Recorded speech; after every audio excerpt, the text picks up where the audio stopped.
Hello everyone, নিয়ে চলে এলাম তোমাদের সামনে আবারও একটা ভিডিও। এই যে সেজেগুজে চলে গেছিলাম ঢং করতে, বিয়েবাড়ি চলে গেছি। বিয়েবাড়ি গেলে তো একটু সেজেগুজে যেতে হবে।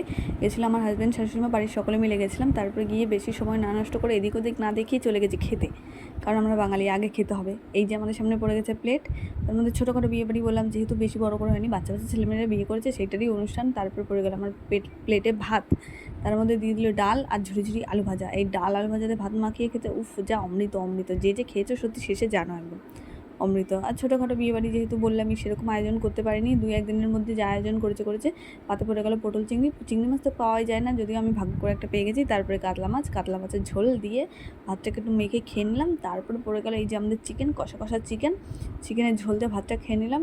সব মিক্স করে একদম ঝাল চিকেন দিয়ে পেটের মধ্যে করে ভরে নিলাম।